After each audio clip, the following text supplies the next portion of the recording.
Info for patient. की हैं। जिस तरह के फेफड़े की टीबी होगी तो वो खांसी करेगा मरीज़, उसको खांसी में खून भी आ सकता है, बुखार भी हो सकता है, वज़न भी कम हो सकता है। तो पेट की टीबी की फिर अपनी अलामात है जो उससे अलग होती हैं, वो शुरू हो जाती है। तो वो क्या अलामत है सर? उन अलामात में जो कॉमन हैं वो बेसिकली पेट में दर्द रहना, ठीक है, एक जनरलाइज सी पेट में दर्द होती है, पेशेंट को नहीं समझ आती, और उसका बुखार भी हो सकता है जिस तरह वो फेफड़ों की टीबी में भी होता है। और वो बुखार की जो निशानी है वो ये है कि हल्का बुखार होता है, यानी 99 तक रहता है। मरीज़ को थकावट होना, वज़न कम होना, भूख कम होना, यानी भूख कम होगी तो वज़न भी कम हो जाएगा। इसके अलावा डायरिया भी हो सकता है, पेचिश लगना है। बात का ये होता है कि कुछ केसेस में जो बड़ी इसमें लिथल केसेस होते हैं उसमें ब्लीडिंग भी हो सकती है। और अगर वो टीबी जो मेडिकल टर्मिनोलॉजी में दो तरह की टीबी जो छोटी आंत की हम बताते हैं और किताबों में लिखी हुई है, वो हाइपरप्लास्टिक और स्टेनोटिक यानी ऑब्स्ट्रक्टिव, और तीसरी जो होती है वो असाइटिक होती है। हर जो टाइप है उसकी सिम्टम्स अलग अलग हैं। यानी अगर टीबी की कॉम्प्लिकेशन इस तरह की होगी कि आंत की रुकावट होगी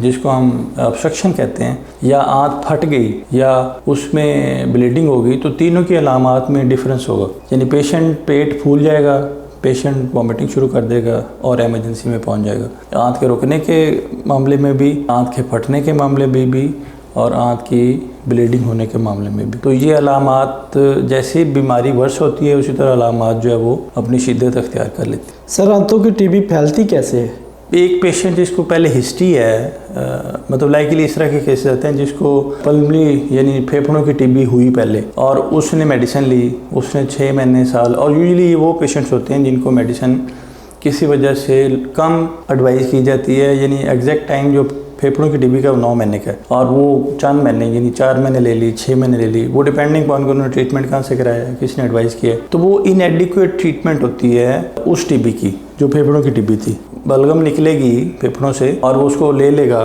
खा लेगा, स्वॉलो कर लेगा, अंदर ले जाएगा, तो वो बेसिकली उसने इंटेस्टाइन को इन्वॉल्व कर लेना। तो एक तो तरीका ये है फैलने का। दूसरा तरीका ये है कि उन्हीं पेशेंट्स को अगर पल्मोनरी ट्यूबरकुलोसिस चल रही है फेफड़ों वाली, तो वो खून में शामिल होकर भी पेट की टीबी को इन्वॉल्व कर सकती है। यानी हम कहते हैं कि अगर मरीज़ एक फेफड़ों की टीबी के साथ आया तो उसमें ये ज़रूर रूल आउट करें कि उसको कहीं पेट की टीबी तो नहीं है। और इसी तरह तीसरी जो टीबी की कॉमन किस्म है वो लिम्फ नोड की है, यानी जो गर्दन में गिल्टियाँ बनती हैं, बच्चे हमारे पास आते हैं या बड़े, जिनकी गिल्टी आम एंटीबायोटिक से ठीक नहीं हो सकती, जिनको हम रेक्टल लिम्फेडेनाइटिस कहते हैं, तो वो जब ठीक नहीं होगी तो हम कहते हैं शायद ये टीबी ना हो। तो ये तीनों जो किस्में हैं आपस में कोरिलेटेड हैं।